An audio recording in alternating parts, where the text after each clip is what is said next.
Belezinha. Gravando. Então, em termos de juros, o Enem, ele te cobra bem menos do que porcentagem. Se você fizer um apanhado histórico de todas as questões envolvendo juros que já apareceram no Enem, você tem uma quantidade relativamente pequena. Você encontra aí umas 12, 15 questões. Não mais do que isso. Incluindo questões onde o tratamento ali de juros envolve uma situação de logaritmos. Tá? Você não tem tantas questões. Tem algumas que são simples, tem outras que não são difíceis, mas são demoradas, porque ele vai fazer a comparação entre as alternativas. Não é aquela pergunta sobre a taxa, sobre o capital ou sobre o montante.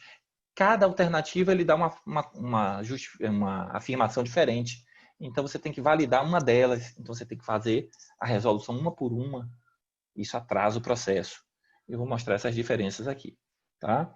Então a gente não vai gastar muita energia. A gente vai ver o que é importante aqui de juros, hein? Vamos gastar tempo e energia nos assuntos que têm maior incidência.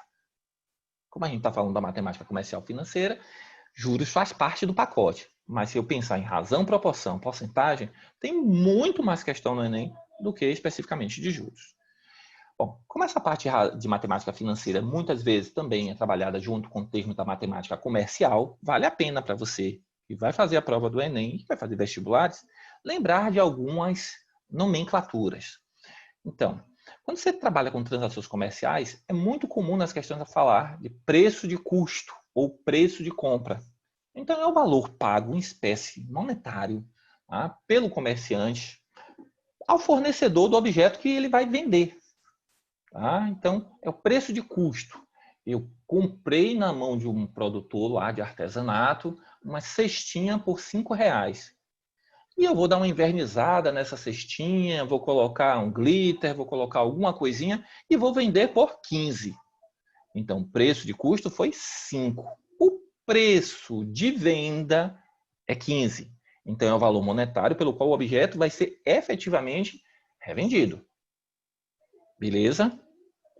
Agora, quando a gente faz a comparação entre o preço de venda e o preço de custo, a gente tem duas possibilidades. Se o preço de venda for maior do que o preço de custo, a diferença V menos C vai ser positiva. E é isso que a gente chama de lucro. Lucro é exatamente quando eu tenho a diferença entre o preço de venda e o preço de custo. E isso é positivo. Para que isso aconteça, o preço de venda tem que ser maior do que o preço de custo. Agora, quando o contrário está acontecendo, ou seja, o preço de venda é menor do que o preço de custo, essa diferença V menos C, ela fica negativa. E esse módulo da diferença, módulo é para garantir que ele está dando um sinal positivo, tá, gente? Então, esse módulo da diferença agora é chamada de prejuízo. Ok? Então, a gente costuma dizer que quando V menos C está dando negativo, então eu tenho um prejuízo. Beleza? Tranquilo? Em outras situações, aparece também a terminologia receita.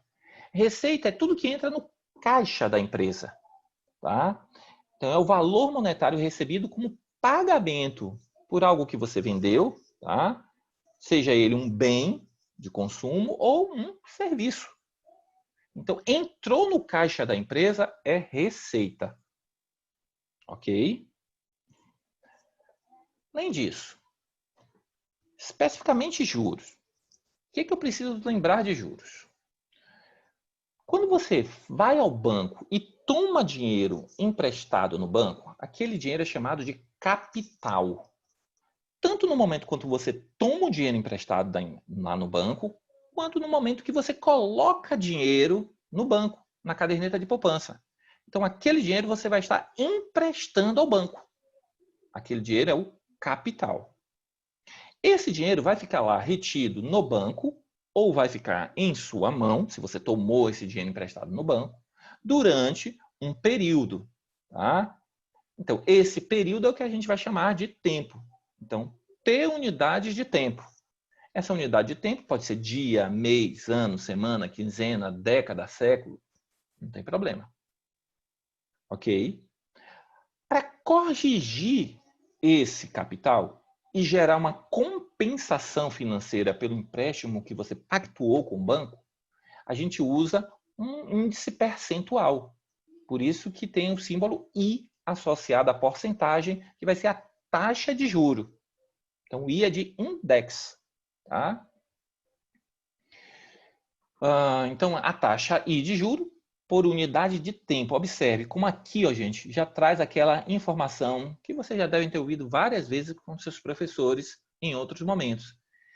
Taxa e tempo precisam trabalhar, ó, na mesma unidade. Se a taxa é 5% ao mês, o tempo tem que ser em meses. Se a taxa é 2% ao dia, o tempo tem que ser em dias. Ok? Bom, então, em cima desse capital vai incidir apenas uma correção. E essa correção é chamada de juro. Nesse caso, que a correção é única, uma única correção, tá?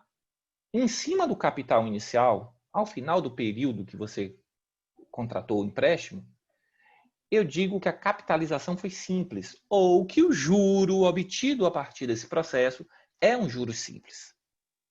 Esse juro simples, ele é calculado através dessa fórmula aqui, que é a fórmula mais famosa. Juros igual a CIT.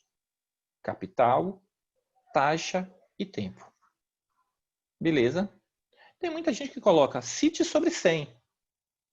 Mas se você entendeu que esse I é uma taxa percentual, não precisa botar mais esse 100, que é 30%. Então, automaticamente, já tem um sobre 100 ali. 30% é o 0,3. Você pode botar aqui no lugar do I 0,3. Não tem problema. Ok? Bom, você tomou um dinheiro emprestado no banco. Esse dinheiro vai render juros.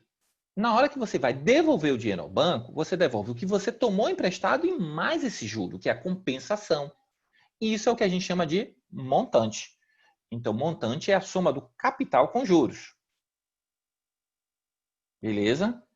Montante é a soma do capital com juros.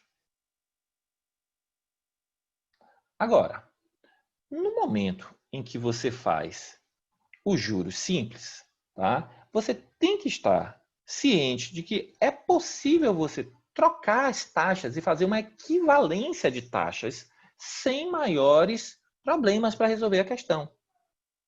Quando duas taxas percentuais I1 e I2 em diferentes unidades de tempo, quer dizer, uma é de 5% ao dia, a outra é de 60% ao ano. Tá vendo? Unidades de tempo diferentes. Uma está ao dia, a outra está ao ano. Quando elas são aplicadas em cima do mesmo capital durante um determinado período e vão produzir juros iguais, a gente vai dizer que essas taxas são equivalentes. Então, por exemplo, em juros simples, hein?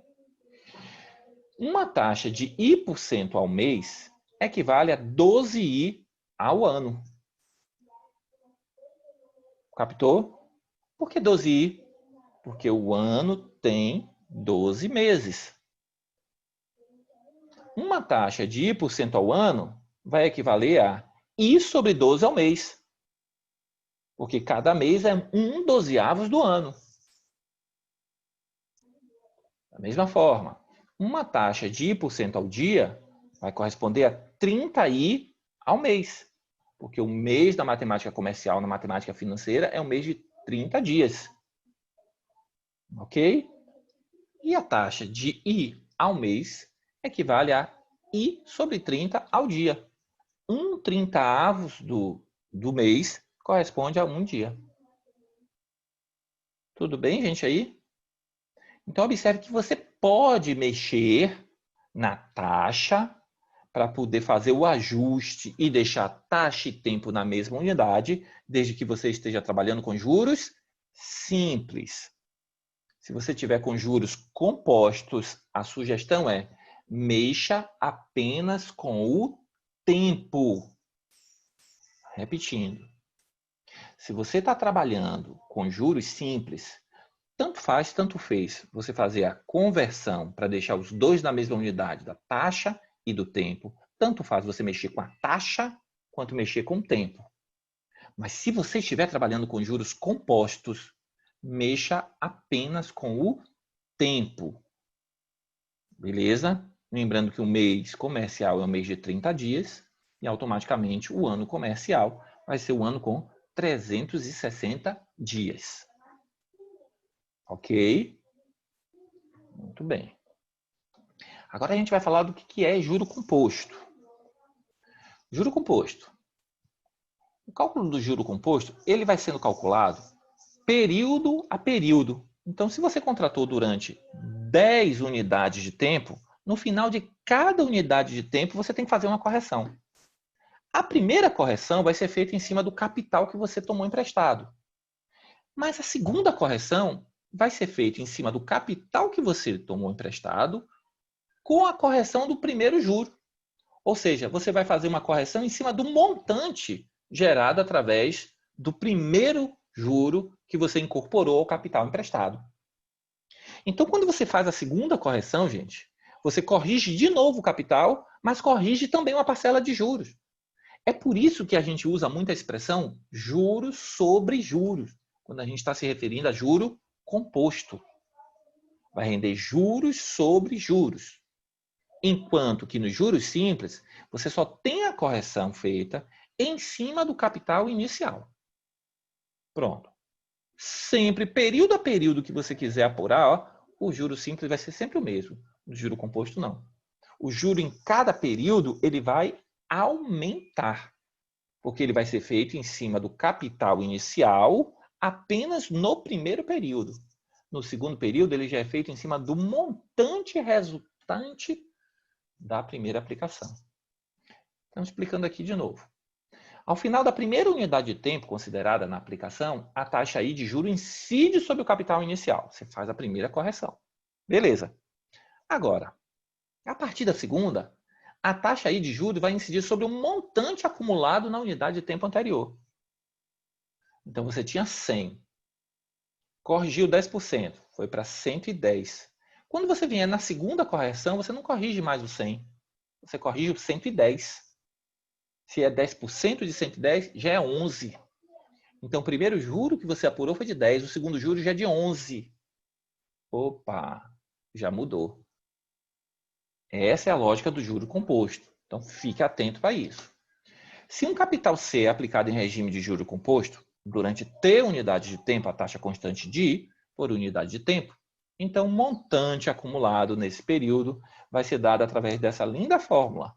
Montante, capital que multiplica 1 mais I elevado a T.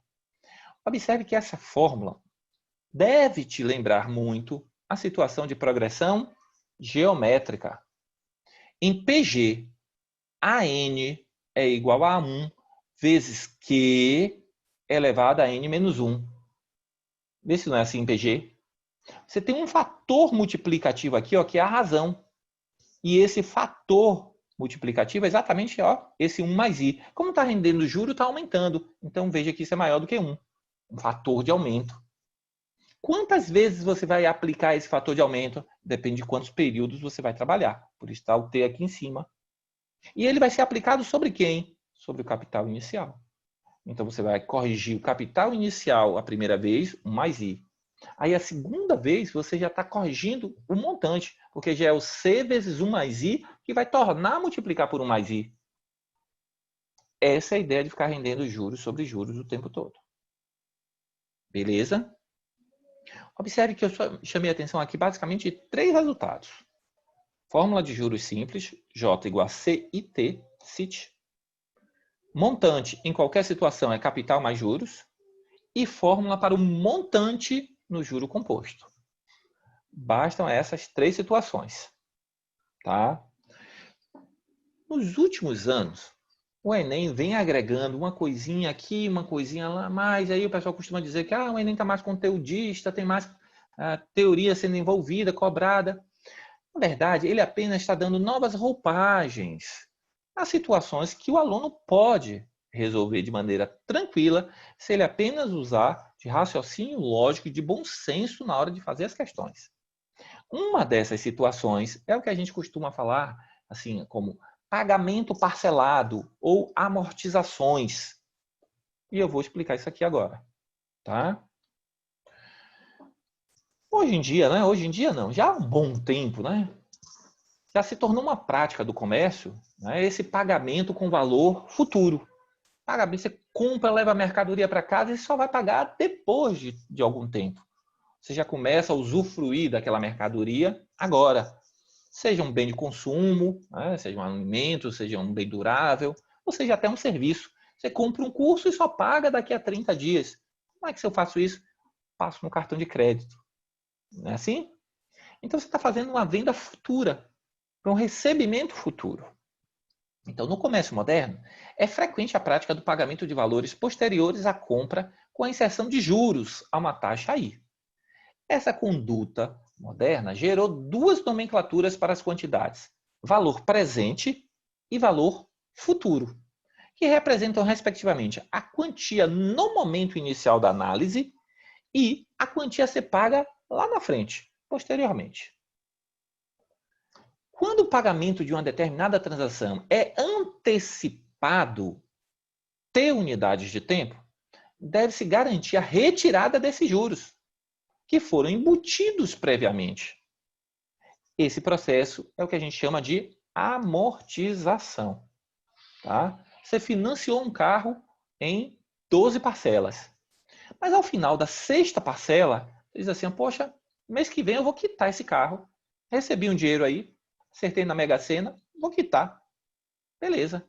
Quando você vai quitar, no ato da quitação, vai ter um deságio. Ou seja, vai ser retirado os juros daquelas parcelas a serem vencidas lá na frente. Porque você vai estar pagando antecipadamente algo que você contratou para ser pago daqui a 5 meses. Você está pagando 5 meses antes. Então, não é justo que você pague juros. Porque os juros foram calculados para você pagar na data do vencimento. Você está antecipando. Então, você retira os juros. Esse processo de retirar os juros é feito da mesma forma como se você estivesse calculando os juros, tá? Através da multiplicação. Só que agora, como você está retirando, é através de uma divisão.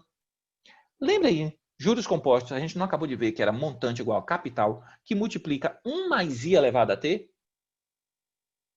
O montante, ó, é o valor futuro. O capital é o valor presente. Então, se você quer saber qual é o valor presente daquele montante, você puxando ele para frente, tirando juros, é só pegar o montante, que é o valor futuro, e dividir por 1 mais i elevado a t. Então, é isso que surge com essas duas lindas fórmulas aqui. Ó. Veja que essa primeira fórmula aqui, esse primeiro retângulo, gente, é exatamente a fórmula do montante com juro composto. Montante, capital, 1 mais i elevado a t. O montante é o valor futuro, ó. Jogou lá na frente. O valor presente é o capital. Então, quando você está antecipando o pagamento, você quer saber qual é o valor presente agora. Você pega o valor do futuro, o que você pagaria, e tira os juros fazendo essa divisão por 1 mais i elevado a t. Captaram a explicação para essa fórmula? Sinaliza aí para mim. Ou com um joinha. Pode repetir Aí essa segunda, por favor? Repito. Pronto. A aplicação dela não compreendi muito. Repito, Bruninho. Veja comigo. Você captou que essa primeira é a fórmula dos juros compostos? Então, esse VF aqui é o montante. Se é o montante, ele está com juros. Eu quero tirar os juros. Então, eu tenho que tirar os juros do VF. Se para colocar os juros eu peguei o VP e multipliquei, para tirar os juros eu pego o VF e divido. É como se eu estivesse fazendo a operação inversa. Captou a lógica? Entendi. Para gerar juros, eu multiplico por 1 mais i. Se for 2 períodos, 1 mais i ao quadrado. 3 períodos, 1 mais i ao cubo. Se eu vou antecipar, eu estou antecipando quanto? 1 mês. Então, eu divido o valor da parcela por 1 mais i elevado à primeira.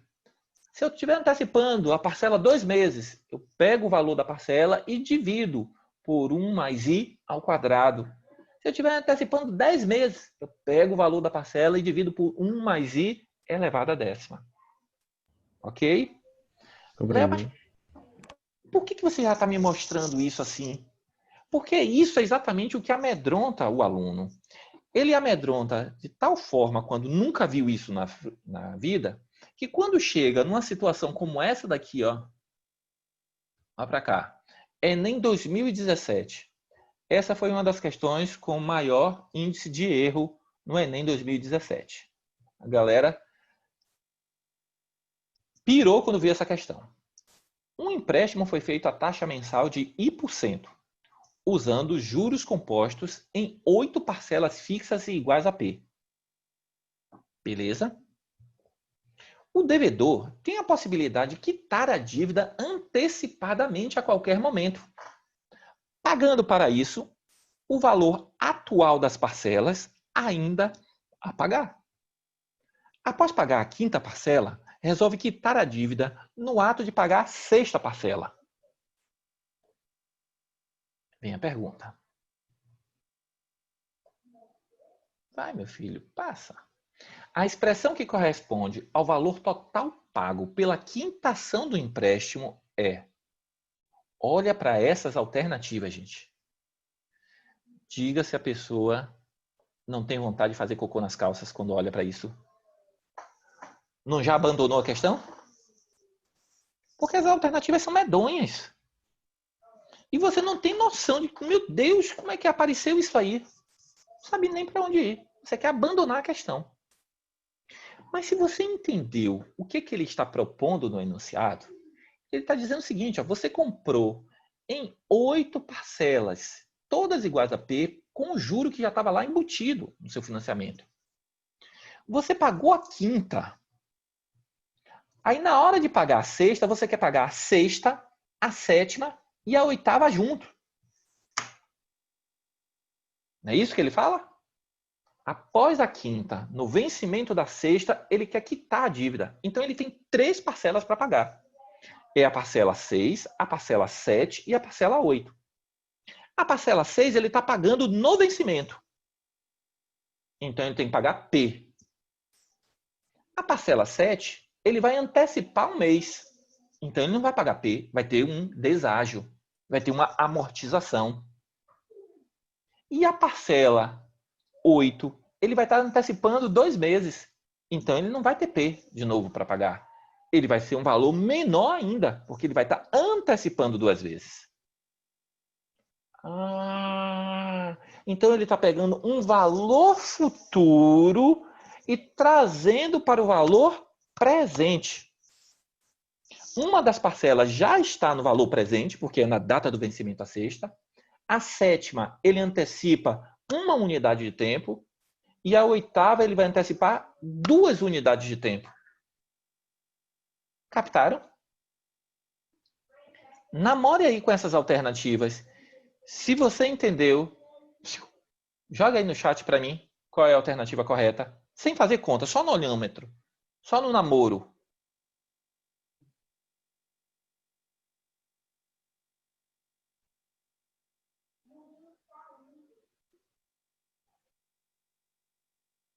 Estão meio desafinados, está tendo uma variação. Tá? B, A, D. Você lembra que na fórmula tinha potência, gente? Não tem potência na fórmula? Tem potência. Então não pode ser a letra B, ó. A letra B não tem potência. Tá vendo? Não pode ser a letra B. Não pode ser a letra D. Fórmula, ó, na letra D não tem potência. Beleza? Não pode ser a letra C. Por que não pode ser a letra C, Léo? Ó, porque aqui eu estou vendo ó, 3 coisinhas. Deve ser a parcela 6, a parcela 7 e a parcela 8. Ele está me dizendo que a parcela 7 e a parcela 8 vão ser a mesma. E é mesmo. Não pode. Então não pode ser nem B, nem C, nem D. Quando você olha para a letra E, de novo, ó, tem quadrado e quadrado aqui, ó. Opa, dizendo que vão ter 2 parcelas iguais. Não rola. Não rola. Só pode ser a letra A. Vamos ver isso? Vamos ver aqui juntinhos. Venha comigo. Para resolver a questão, basta a gente aplicar a fórmula de amortizações e calcular o valor presente das parcelas 7 e 8. Bora lá, fazer passo a passo. Ó. A sexta parcela, ele está pagando na data do vencimento, então é P. Muda nada. A sétima parcela, ele está antecipando. Na fórmula não era valor presente igual a valor futuro dividido por 1 mais I elevado a T? Ele está antecipando, ó, um mês, porque era a sétima parcela, ele está pagando no mês 6. Então, é 1 mais I elevado à primeira que dá 1 mais I. A oitava parcela, mesma coisa. Ó. Pega o P, que é o valor da parcela, no futuro, e divide por 1 mais I ao quadrado, porque era a oitava parcela e ele está pagando no tempo da sexta. Então, antecipou 2. Beleza. Então, o que ele tem a pagar é essa soma. Esse, mais esse, mais esse. Pucutu. Pronto, botei os 3 aqui. Você viu lá nas alternativas que ele botou um P na frente multiplicando? Ele botou um fator comum em evidência. Bota o fator comum em evidência aqui, ó. P. P vezes 1 dá P. P vezes 1 sobre 1 mais I, tá aqui. E P vezes 1 sobre 1 mais I ao quadrado é essa terceira aqui. E você acabou com a questão. Por isso que eu já te mostrei aqui, ó, a ideia de antecipações. Porque quando eu sei que é possível fazer isso numa situação de financiamento, eu não me pelo com essa questão. Essa é uma questão que está caindo no meu colo. Essa é uma questão que vai fazer com que eu pule na frente na pontuação. Porque as faces é a sua obrigação acertar. Mas todo bom concorrente seu vai também acertar essa face. Tá? A média, você vai ali, ó, tentar dar o seu melhor para acertar o máximo possível. E nas difíceis, gente, onde a galera vai errar, você tem que entrar de foice, de voadora. Em uma questão como essa aí, ó, pode ter certeza absoluta. É uma questão que pouca gente faz. Vou voltar lá a mim, para você ver porque eu eliminei B e D. Ó, estão aqui, né? Aí vou voltar aqui um pouquinho só. Peraí, não é nem assim que eu tenho que voltar. Eu tenho que voltar lá no slide. No slide da teoria, a gente... Deixa eu achar aqui ele. Exatamente o slide. O slide da teoria, ó. Pronto. A gente examinou isso aqui, ó.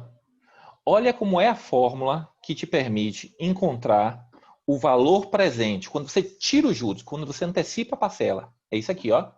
Veja que tem no denominador um fator 1 mais I e elevado a T. Tá vendo que tem uma potência? Beleza. Espera aí que eu já comento contigo, viu, Bruninho, também. 1 mais I elevado a T. Aí eu venho cá na questão e começo a olhar as alternativas. Pouco. Aí eu vou eliminar, inicialmente, as alternativas que não têm a potência. Porque na fórmula de antecipação, de amortização, tem um I, 1 mais I elevado a um tempo. Então, tem uma potência. Quando eu olho a letra B, ó, não tem potência. Cadê? Ó, não tem nada de expoente. Quando eu olho para a letra D, de novo, ó, não tem. Cadê o expoente? Não tem. Então, não pode ser nem B nem D. Aí, quando você olha para C e para E, elas têm potência. Mas não pode ser elas. Por quê? Porque eu consigo perceber que essa parcela daqui está exatamente igual a essa. Ó. 2, 2. Mudou nada. Se não mudou nada, tem duas parcelas que estão iguais. Como assim? Se uma era para a oitava, a outra era para a sétima, a outra era para a sexta. Se eu antecipei, os valores delas são diferentes. Então, não pode ser a D, que tem... Desculpa, não pode ser a C, que tem duas potências aqui ó, com expoente 2. Não pode ser a E pelo mesmo motivo. Ó, tem duas aqui ó, com expoente 2. Só em pensar nisso, ó, chat. Só sobra a letra A. P vezes 1 é a parcela atual. P que multiplica essa primeira fração é a sétima parcela antecipando um mês. P que multiplica essa fração é a oitava parcela, tá? Porque está antecipando ó, 2 meses. Captou? Então, o entendimento da teoria da fórmula aqui ó, mata a questão. Deixa eu ver aqui. Acho que foi Bruno, deixa eu ver. Não, foi. Maria Eduarda que comentou aqui. Foi Maria Eduarda. O que dificultou... Só um minuto, irmã. O que dificultou mais essa aí foi não conhecer muito bem a fórmula. Exatamente. Por isso que eu estou te mostrando, Duda. Porque, assim, ao longo dos últimos anos, o Enem tem feito isso. Ele explica alguma coisa na própria questão. Então, quem não conhece a teoria diz, não sei para onde vou. Mas quem conhece a teoria diz assim, chuchu, beleza, se jogue. E aí você sai fácil. Entendeu, Duda? Diga, irmãs. Ô, professor, é porque dentro do processo da economia tem vários tipos de amortização. O saque, se eu não me engano, é que a gente está fazendo. O sacre, o que é a amortização crescente, e o price. Aí, todos esses tipos de amortização faz o mesmo processo de quitação através do que a gente está vendo aqui agora? Sim. Qual é a diferença, então, assim? Porque então não teria necessidade de tanta subdivisão. É porque um vai mexer com o saldo devedor. É porque quando você está fazendo um financiamento, a coisa não é tão simples quanto a gente imagina. Então, tem uma regra de amortização que você abate em cima do saldo devedor. E tem outra que você abate em cima apenas do juro devido. Tá? Em uma, você vai diminuindo ao longo do tempo o valor da parcela. Na outra, não. Tá? Então, o processo de recalcular o saldo devedor é que muda. A forma de amortizar, de trazer as parcelas para frente é a mesma. Mas o processo inicial, como você jogou e calculou os juros para o futuro, é que muda. Quando você tem, no meu caso, por exemplo, tem um apartamento financiado, o valor das minhas parcelas, desde a minha primeira prestação até o dia que eu conseguir quitar, ele está diminuindo. Diminui pouco, mas diminui. Ano a ano, ano a ano, ano a ano, diminui pouco. Eu não tenho parcelas todas iguais. Já no financiamento de um carro, minhas parcelas são todas iguais. O que muda são os valores como o juro foi calculado e jogado lá para frente. Mas se eu quiser amortizar, eu vou aplicar esse mesmo conceito. Tá? Eu vou trazer o valor da parcela tirando os juros. Mas como o valor das parcelas são diferentes nos dois sistemas, aí o que eu vou ter que calcular vai me dar parcelas com valores bem diferentes. Ô, Tá? professor, fazer uma perguntinha só rapidinho. Mas esse processo de que ocorre a cada parcela diminui um pouquinho do valor que você pagaria anteriormente, por exemplo, isso se dá a diminuição da taxa ou porque eles passam a cobrar um juro simples sobre os valores do capital inicial? É porque você vai abatendo o valor que você vai pagando em cima do capital. O juro está fixo. Mas o valor que estava calculando, ele vai diminuindo, diminuindo, diminuindo em cima do capital. Então, mexeu no capital, mexe com o valor final de cada uma das parcelas. Tá? A parte de matemática comercial financeira, ela não é tão simples assim como a gente acaba estudando no ensino médio, não. Tem umas continhas bem chatinhas para serem feitas. Viu? Entendi, professor. Obrigada. Nada. Professor, esse 1 é o valor da sexta parcela integral. Exatamente, ó. Luma, P vezes 1 dá P. Então é o valor da sexta parcela integral, porque ele está pagando na data certinha. P que multiplica 1 sobre 1 mais I sobre 100 é o valor da sétima parcela antecipada por prazo da sexta. Certo, Luma? Mim também entendeu. Pessoas, 4h15. Eu tenho que parar, né? Queria ir mais. Tinha tanta coisa para falar, mas eu faço aqui um replanejamento. Eu já mandei no grupo de vocês a teoria, já mandei a lista e só consegui fazer uma questão. Queria fazer mais, queria fazer mais, queria fazer mais. Então, fazer um replanejamento. Na aula da semana que vem, a gente continua de juros, tá bom? E a gente dá conta dessas questões que eu estou propondo aqui, tá bom? Durante a semana eu vou ver se faço aí um questionário com vocês para vocês sinalizarem as questões que estão com dúvidas das 3 listas. Já para eu já me programar para a gente marcar uma aula, tá? De tira dúvida já dessas 3 listas dessa parte comercial. Tá bom, pessoas? Beijo para vocês. Fiquem bem. Descansem um pouquinho aí. E daqui a pouco, a máquina humana de fazer contas, Marcos Eloy, começa com vocês. Beijo, gente. Tchau, tchau. Valeu, mais até semana que vem. Tchau, tchau. Valeu, Bruninho. Tchau, Lina.